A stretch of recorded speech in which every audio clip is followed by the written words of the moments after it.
Welcome to the Non-Obvious Beyond Diversity Summit. We have a very special conversation about to happen right now with quite a few authors of a brand new book called Diversity at College, lead edited by my good friend, Professor Dr. James Steller, Jim, as he's known to all of us. Welcome, Jim. We're so excited to have you as part of the summit. Great to be here. Yeah, and you have a big task ahead of you, which is to bring in all of the authors of this wonderful book and to talk a little bit about it. So let you take center stage for a moment, just to give an introduction to the book and a little bit about it, and then we'll bring on all the rest of the authors as well. All right, thank you. I'm a professor of behavioral neuroscience at the University at Albany at SUNY. And I also have a past history of university administration, serving as a recent interim president and vice president or provost for academic affairs, and the one who convened the team of recent college graduates who wrote this book. Now, they come from former students I knew from my time as vice president here at UAlbany and in my previous position at Queens College CUNY, two diverse public institutions.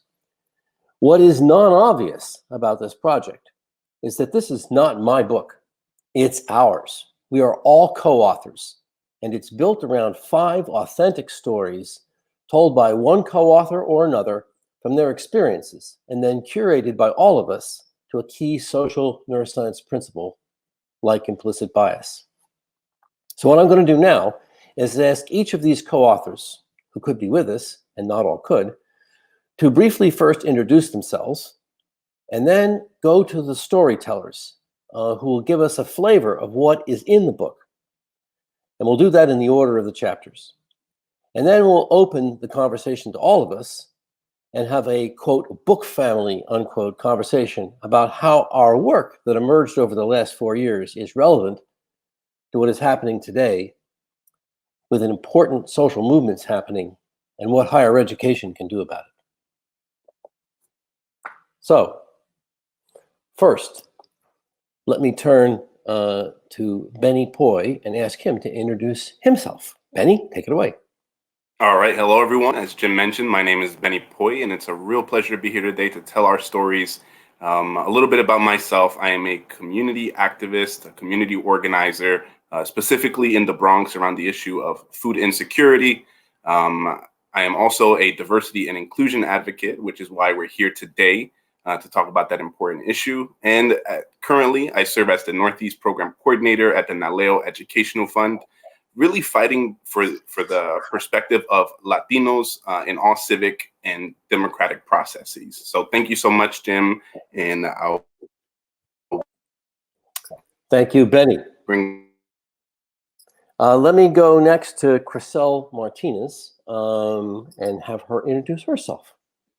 Hi, Jim. Good morning. Thank you for moderating this lovely conversation.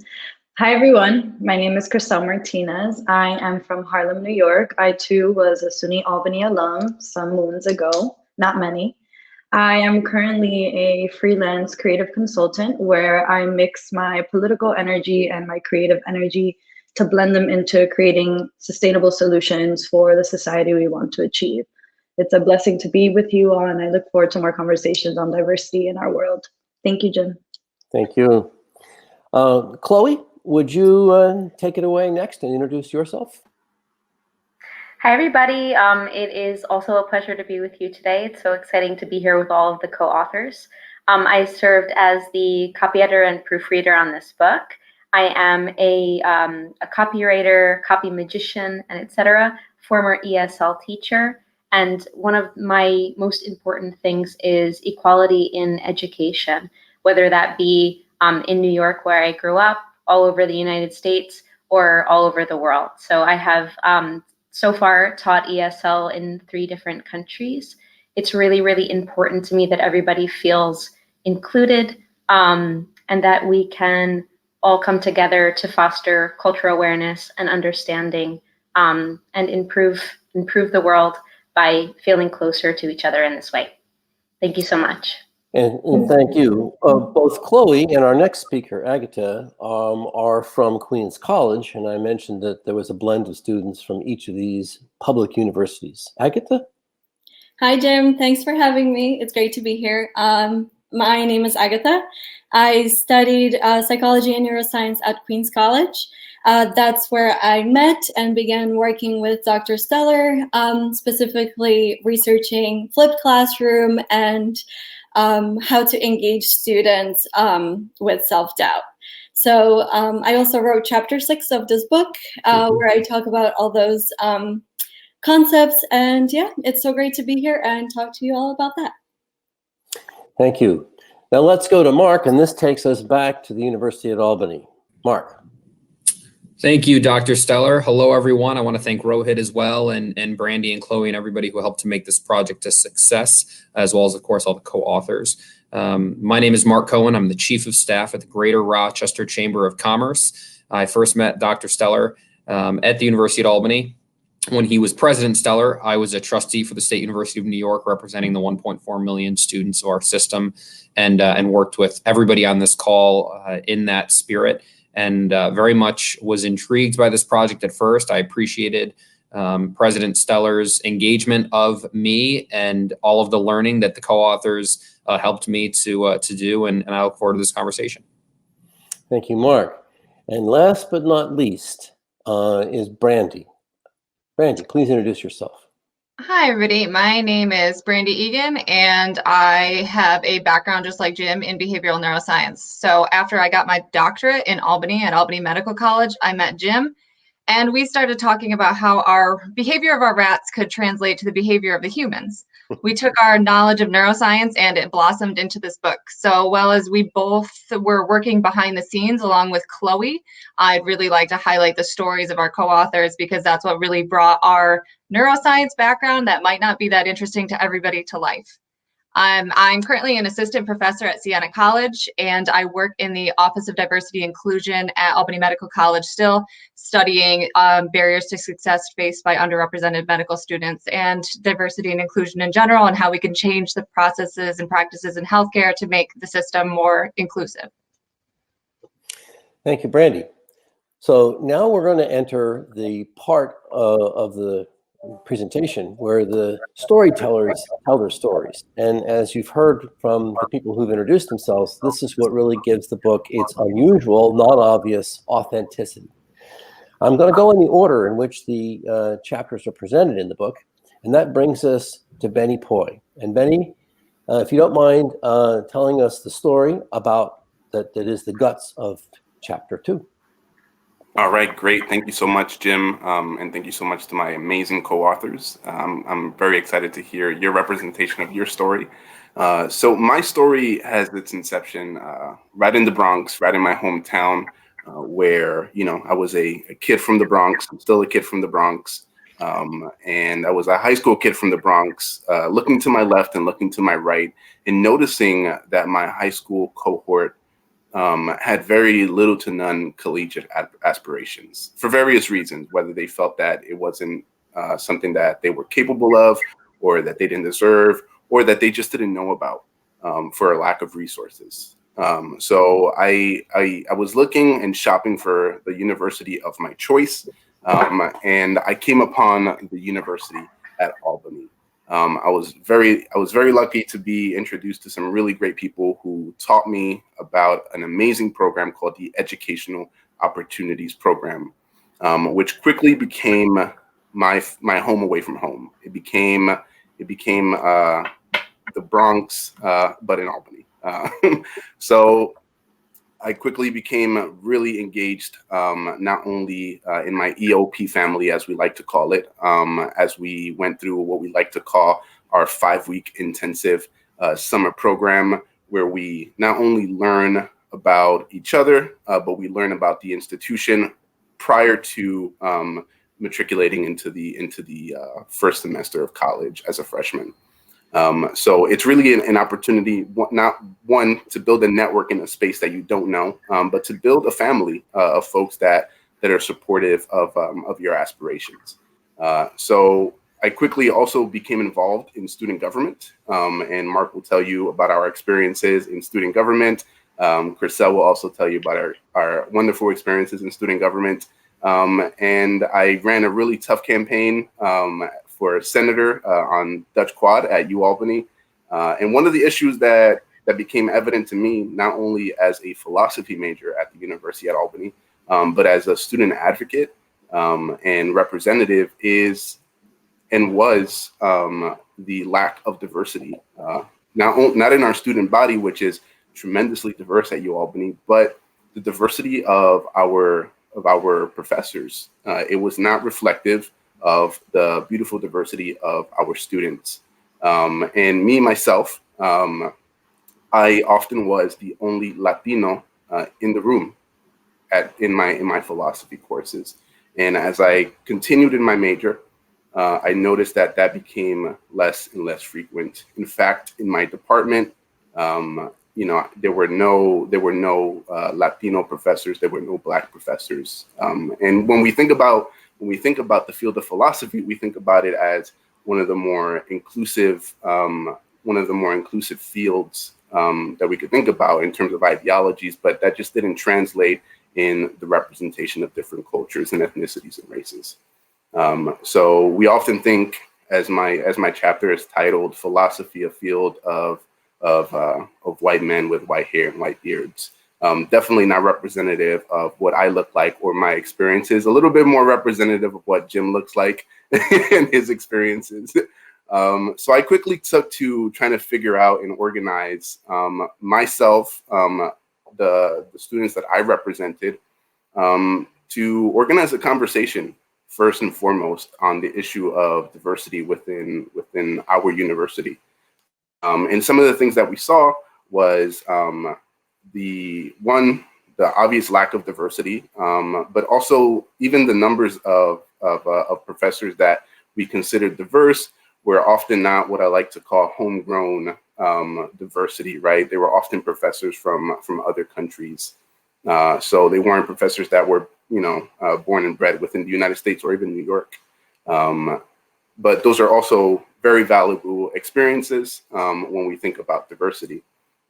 So I quickly took to organizing my college campus, my students, around the issue of diversity, and along with Jim as my in-house advocate within UAlbany administration, we were able to organize a conversation that still happens today that's called Conversations for Change, which brings faculty, students, and administration to have difficult conversations about diversity, difficult conversations about police brutality.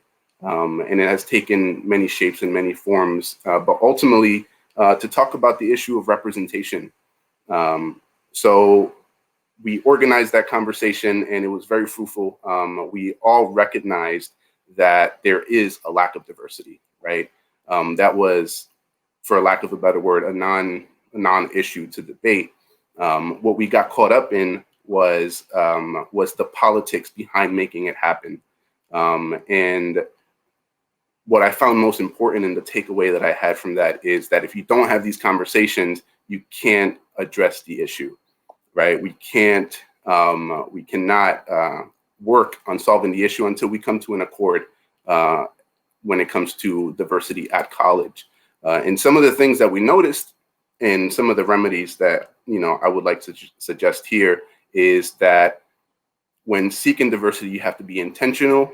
And you have to put your money where your mouth is. You can speak about diversity. You can create task force. You can have these conversations, but it won't happen until you are intentionally and meaningfully looking and seeking out the value of diverse students, but also really diverse faculty. Not value it as a higher moral calling, which it is, but also thinking about it as a prudent investment in the progress of students that are coming to a diverse institution. So with that being said, I want to thank you for this moment. I want to thank Jim and the co-authors for really putting this together. I hope that I've sufficiently expressed my story, and I really hope that you take a look at our book and that it resonates with you and that you share those experiences with us. Thank you. And thank you, Benny.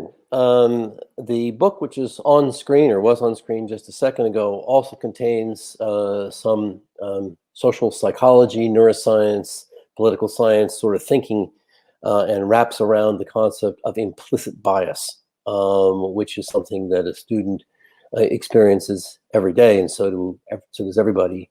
And you'll have to buy and read the book to really figure out how Benny's story ties to that, but it does, I promise you.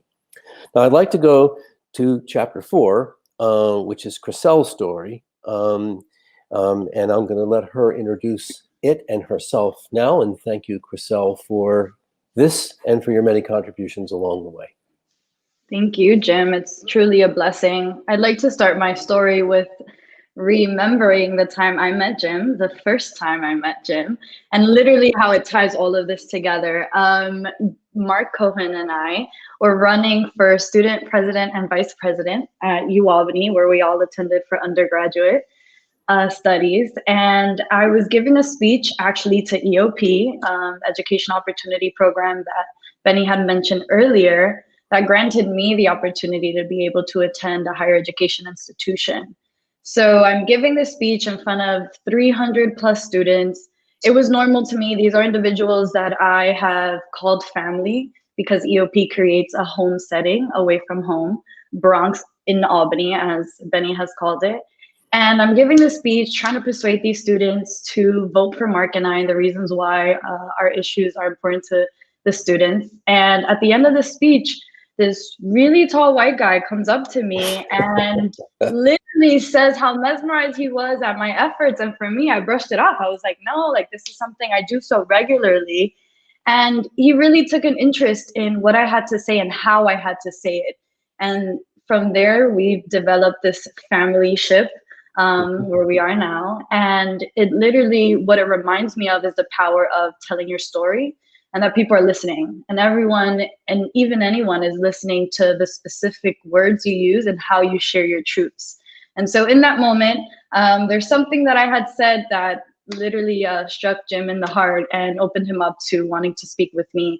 And then later on, provide me an opportunity to conduct research, which is the research that was used to support the chapter that I had wrote. And so Jim, it started there and it has kept going. And Mark and I unfortunately did not win, but everything happened for a reason, because we are still here today. And it's been such a blessing because we've been able to do this book and many other things that we were able to do during our undergraduate years.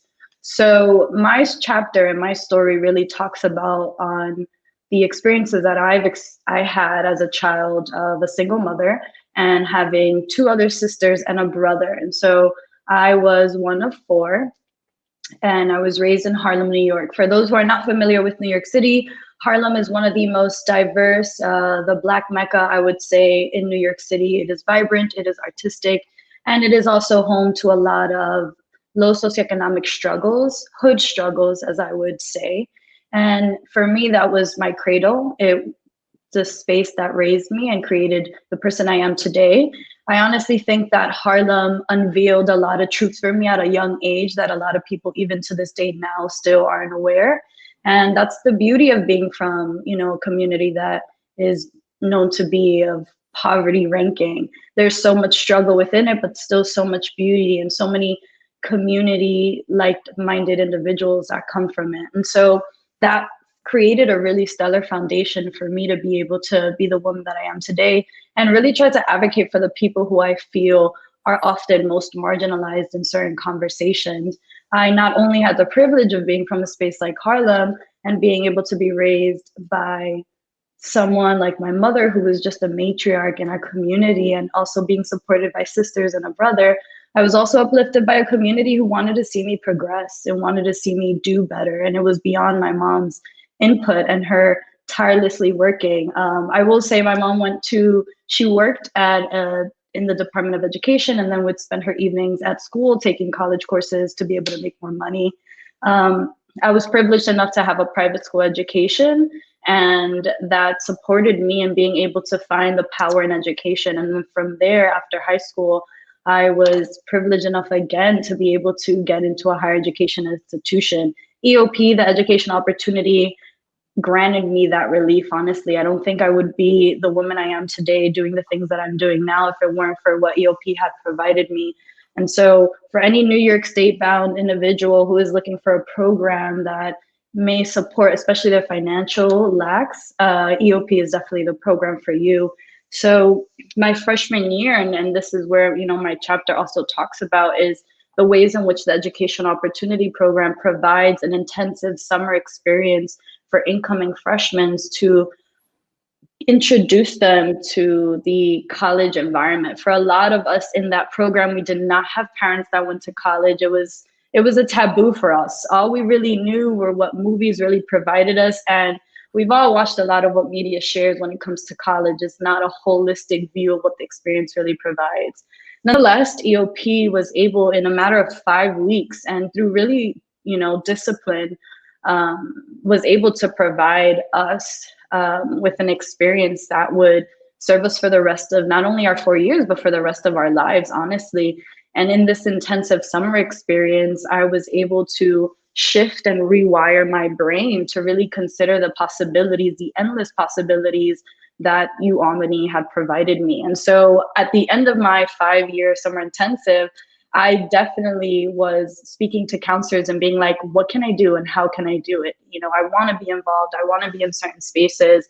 And from there, I started getting plugged into different student representative groups and being able to really advocate for the students around me. And it served me to this day. And even when I graduated from UAlbany, I've been able to pursue a lot of political inklings, and even the community front, being able to come back to Harlem and really being able to share what I've experienced in a way that a lot of people where I'm from, or, you know, where some of us are from, have no idea what, you know, a lot of us experience in college.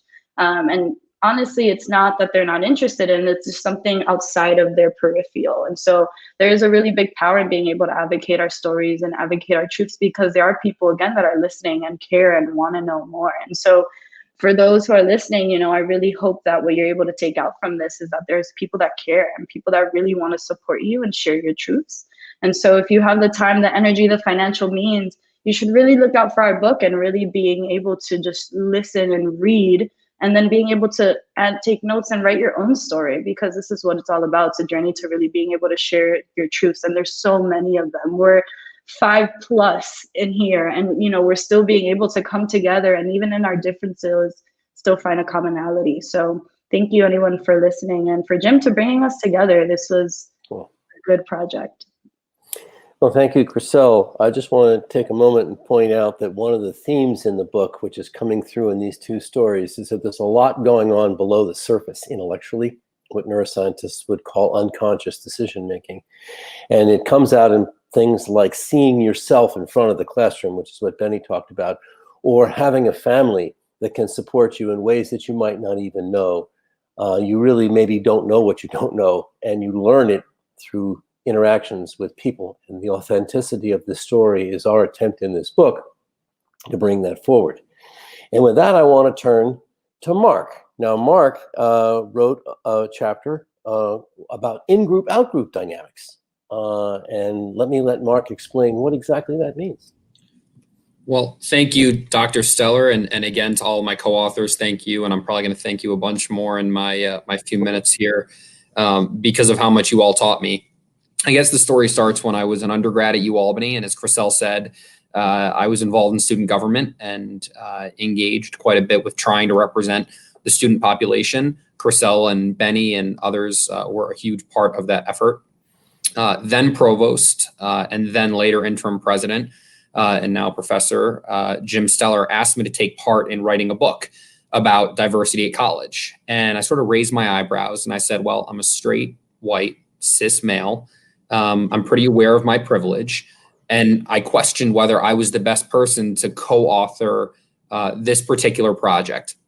And the first thing, you know, Jim did, as he always does, is he smiled and said the book would cover many various angles and that my story would be just one part. And then he pointed out something about myself that I had forgotten. And that's at many points in my life, as he learned as our friendship developed, I was without an in-group. I relied on my connection to various communities to help me find my niche, and then did my best to pay it forward. At UAlbany, that first niche was the Jewish community. I came from Williamsville, New York. I grew up in a Jewish household. And, you know, I thought I was the king of the world, right? I knew everybody in my community. I knew everybody in my school and my high school. And there was nothing that could stop me. and I went to this massive universe that was the University at Albany. I knew 0 people. And realized that, you know, I was going to have to create that in-group for myself. I didn't know the vernacular until Dr. Egan taught me about that, but now I do, and I realize that, you know, the in-group plays a huge role in anyone's development. And so in this book, I talk about that journey, and I talk about the importance of everybody sort of finding their in-group, and the importance of being part of it. At first, I thought in-group was like, you know, you're in, you're cool, you're out, you're not. And it took me a little while to realize that's not the message. The message is that in anyone's development, it's really important to find your niche. It's really important to find where you fit in. Obviously, you know, with regard to this project, that was a big part for me. But more importantly, throughout this project, I did really learn an incredible amount. It's a continuing journey from each of the co-authors, from Brandy and Chriselle, Benny, Rachel, Agatha, Chloe, and of course, Dr. Stellar, about the true meaning of equity, inclusion, and diversity. And these terms have really become overused. And what's worse than being overused is being misused, especially in recent years and in the current climate. The stories that they each told are incredibly remarkable and incredibly moving. And, you know, I'd say throughout my leadership roles, as Chriselle mentioned, we gave a run for president and vice president of the UAlbany Student Association to represent the 14 or 17,000 undergraduate students at UAlbany. And we came close. We weren't successful. And as Chriselle said, everything happened for a reason. We both went on to do really great things, her more than me probably. But one of the things that I did was engage in the SUNY-wide student government called the SUNY Student Assembly. And that relates to this project, and I talk about it in the book, because I was going from, you know, a high school of 1,000 kids to a college of 25,000 kids to a system of 1.4 million. SUNY is the largest system of higher education, and I ran to be president of that student body, was lucky enough to be elected twice. And I realized very quickly that the student body is remarkably diverse. And even within each subsect of each diverse population, there is even more diversity. And this is an area that each of the co-authors helped me to realize too.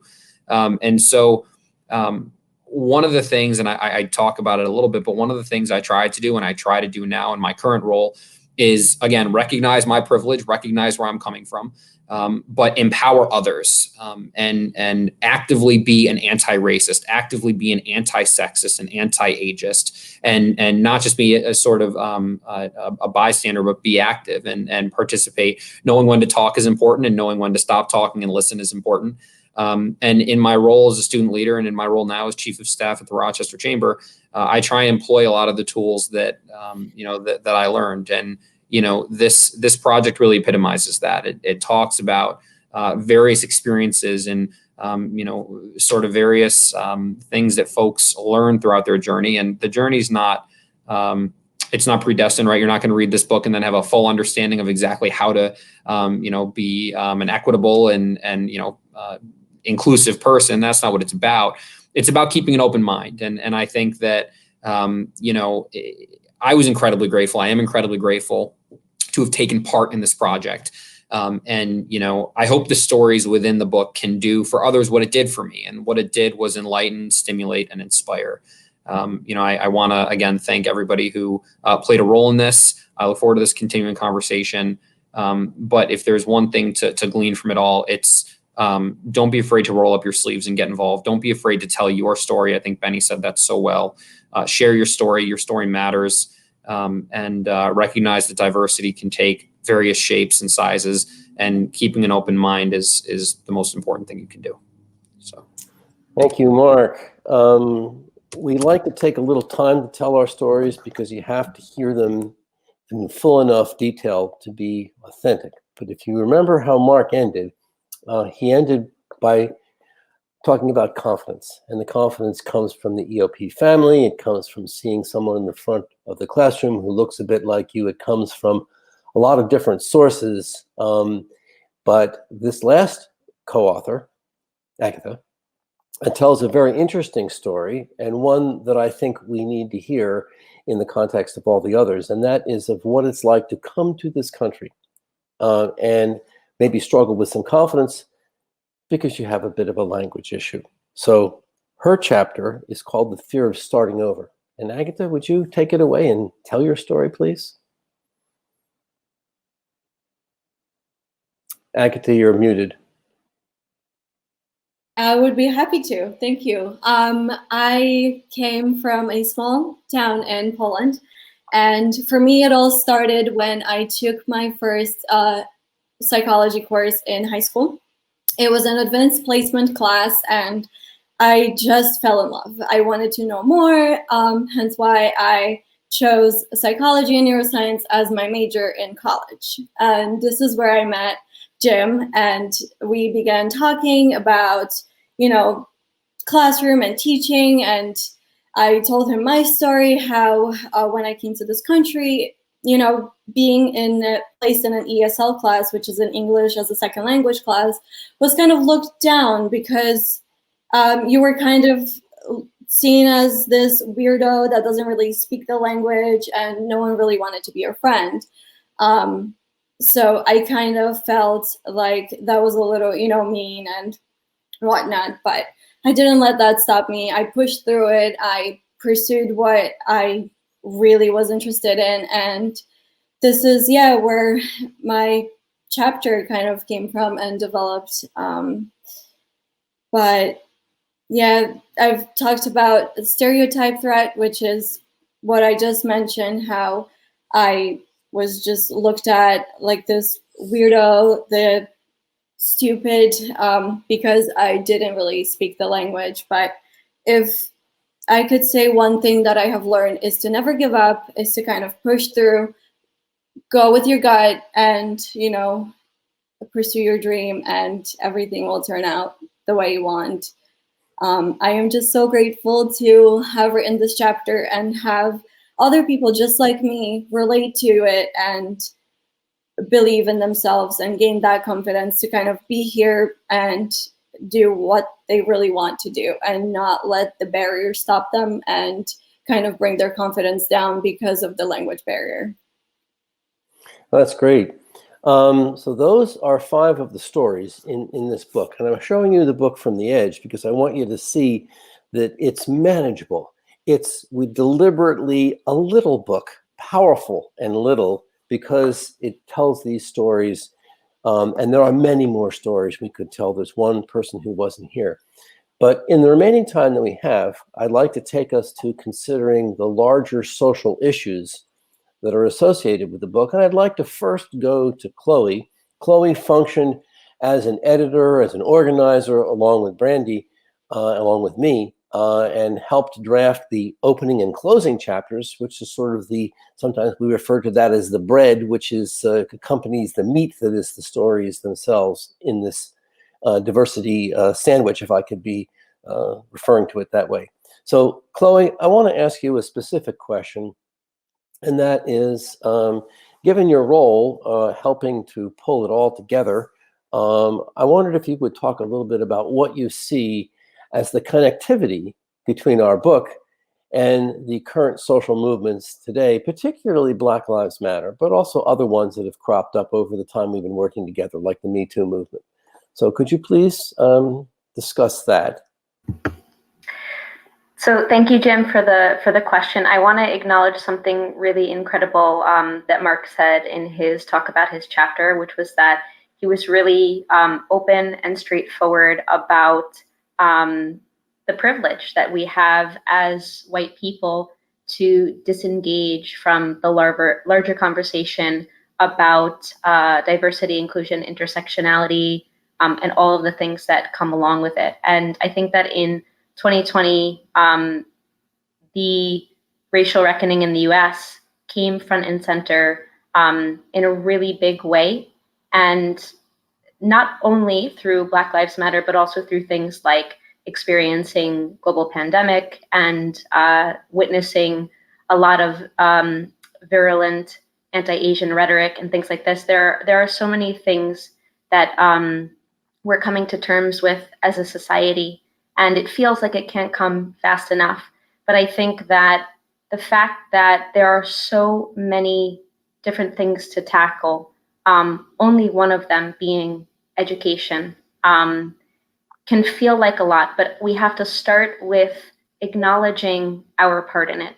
So just like, every one of us has unique experiences in life, at the same time, we're all part of groups, some of which uphold structural oppression. And we need to learn about what that means. One of the things that I did this year to try to broaden my viewpoint, in addition to being part of this project where I learned so much, was to sign up for a newsletter, which is called the Anti-Racism Daily Newsletter. And every day it tackles different topics. And this is from the big topics where we know that things like racism and sexism and classism are problems, from employment to housing and healthcare, to the nitty-gritty of the ways in which structural bias and oppression are upheld in society, including things like the racialized history of social work, to the ways that people of color are not shown equally in animated films, all the way to discrimination in AI. And honestly, it's endless. And that's why we should not feel overwhelmed or blown over so much by the breadth of these issues that we don't do anything about it. We have to tackle it gradually, consistently, one day at a time. And I think that really starts with acknowledging the biases in ourselves. Every single one of us have biases, and we're starting from different places in life. And I think that this is, it's no coincidence that the racial reckoning and the Black Lives Matter movement came to a swell, because of course it didn't just start this year, came to a grand swell in a year where the coronavirus pandemic is disproportionately affecting people of color, and specifically Black people. And we have to learn about that. We have to know that despite the fact that things are looking up with a vaccine, that things are not over, they're going to continue for years to come. And we need to be conscious of the fact that we are part of not only national society in the United States, but a global society. Be aware of our impact on our brothers and sisters of all shapes, sizes, and so many other things. And make sure that every day we're putting something positive out into the world, positive energy, learning, unlearning, being an active anti-racist, anti-sexist, etc., as Mark had mentioned, and just not giving up in this fight, doing a little something every single day to kind of break down the barriers that we have just started to attack. They're nowhere near toppled. And I think that in our group, education has been put front and center in this. It's a great way to start with your own personal interests. Like I said, as a former ESL teacher, that's a big one of mine. So start in your little corner of the world and do what you can to attack these enormous issues. That's excellent. I really appreciate that. And that leads perfectly to my question for Brandy, because we've talked about how this is implicit, how there are so many places in the world in which diversity and inclusion really matters, how broad social movements are taking place right now. But I want to come back to education, because our book asks, what can we do with this wonderful trust that we have with young students? And Brandy, you not only are a teacher yourself at Siena College, which for those of you who don't know is in the same city as Albany, but you also work with Albany Medical School on diversity and inclusion programs. Could you speak for just a few minutes about what it's like, what you think we can do through education to affect some change at least? Thank you, Brandy. You're on mute, Brandy. I was going to be the one that didn't do it, but then I did. You'd think after all this online teaching, I would know to unmute myself. But anyways, the first thing that I want to say quickly is I've been doing a lot of reading and catching up on all this lately, and I found this talk by Dr. Kamara Jones, and she's a leader in the field in diversity and inclusion, and I want to steal an analogy that she uses. So her analogy is that people in society are on a moving walkway, and over here is a bright light, and it's shining the word racism. We're all getting drawn towards that bright light shining racism, and some of us don't even see that. So we're just going to go and we're going to get pushed over there. Some of us do see it. Everybody that wrote this book, and hopefully everybody that is in this talk, we see it, but some of us are too afraid to do anything about it. We might stop walking but the moving walkway itself is dragging us in that direction.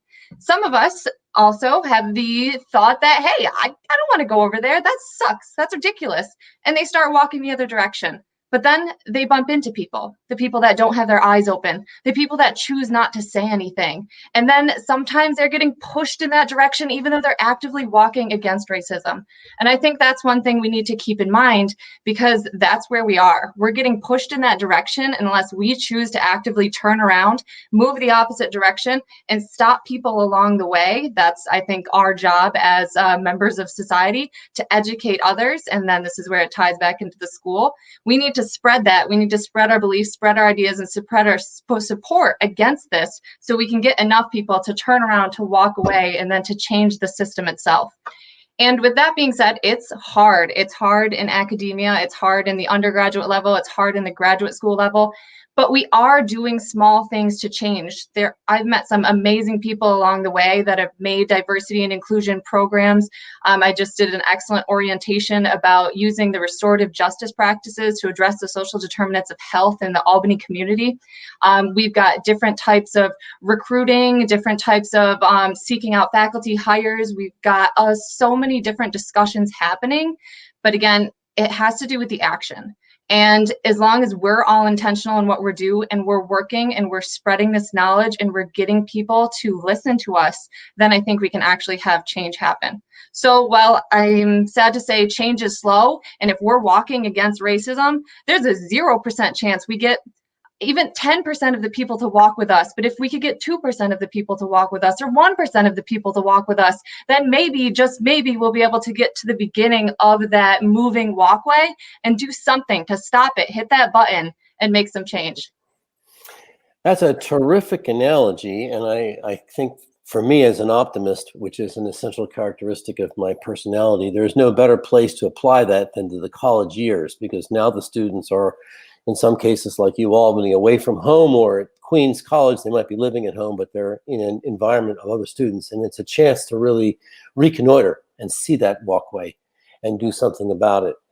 We didn't mean our book to be a total guide to that. We meant our book to join with other people like the one you mentioned, the diversity officers at universities, the students themselves. But we did mean our book to be a call out to the students themselves, to please not be passive, to not ride on that virtual walkway that you talked about that's going towards racism, but to stand up and take some charge of their universities.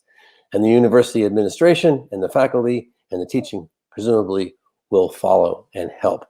And we only have a few minutes left, and I think it would be nice if we could have a little bit of a conversation between us. So I can see the screen is set up so all our faces are visible.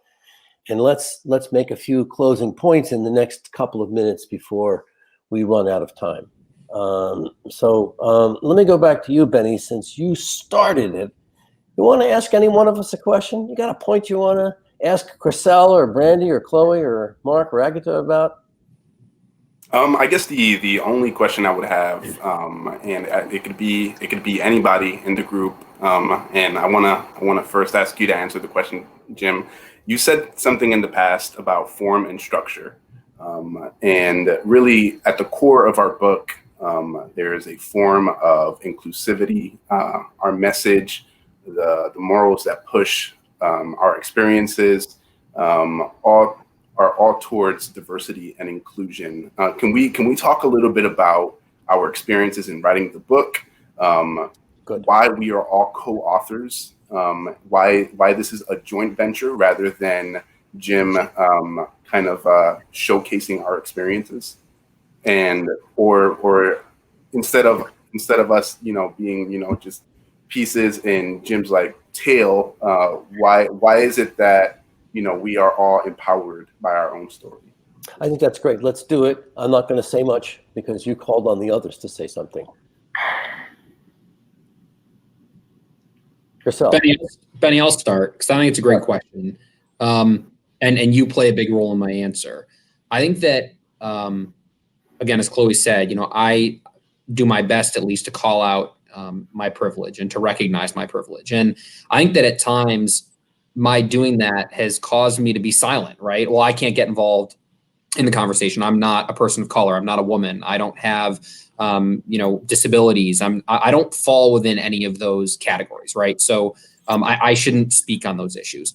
And people like you, Benny, and you, Chriselle, and Agatha, and Chloe, and everybody on this call have empowered me and encouraged me to get involved. And that's what this story is about, right? That's what this book is about, getting involved. Brandy spoke really well about, walking together, moving together toward that effort.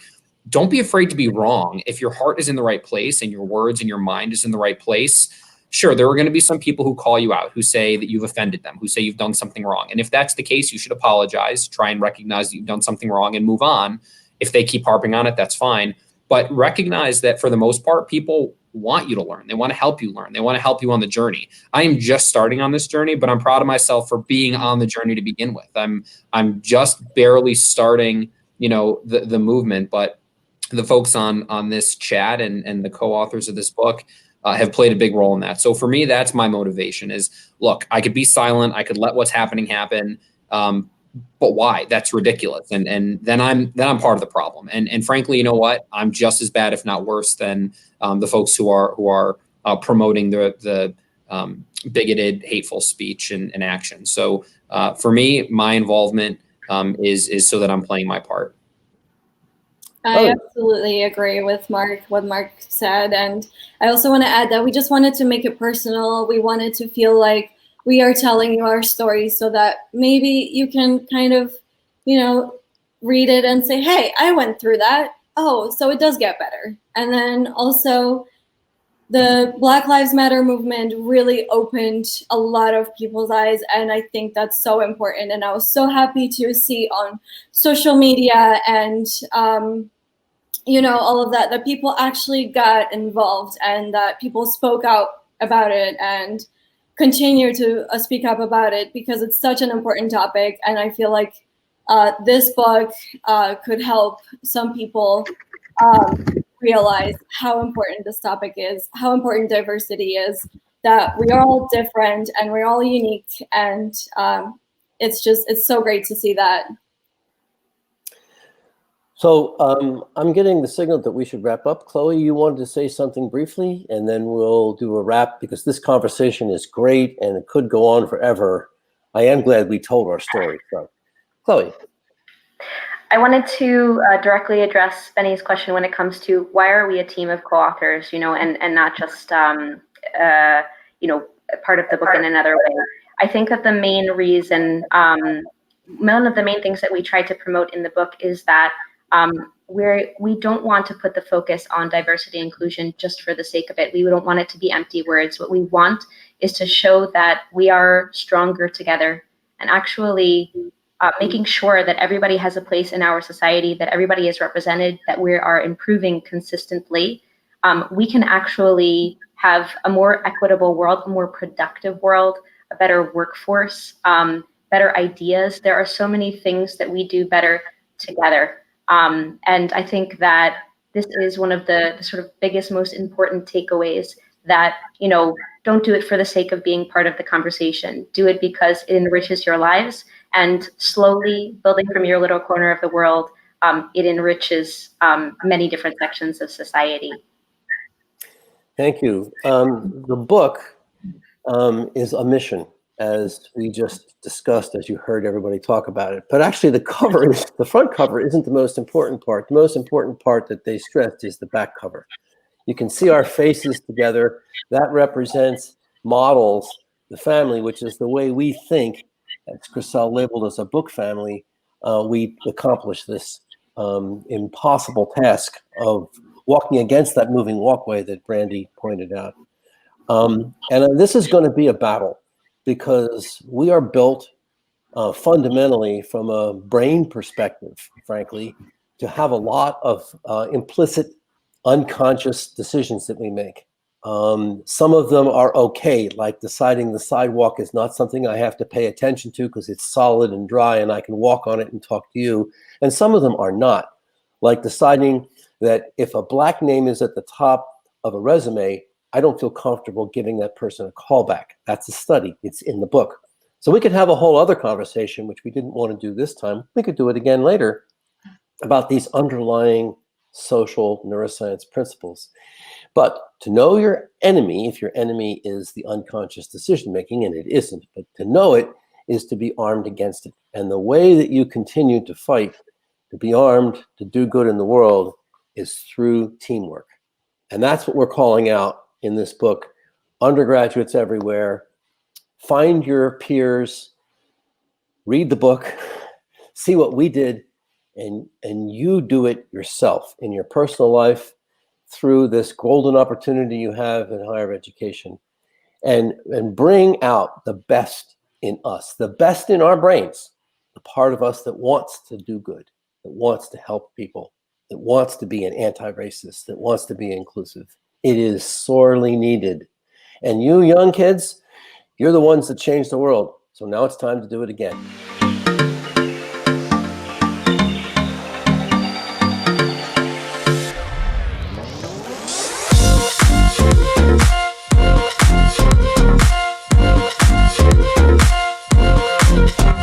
Thank you.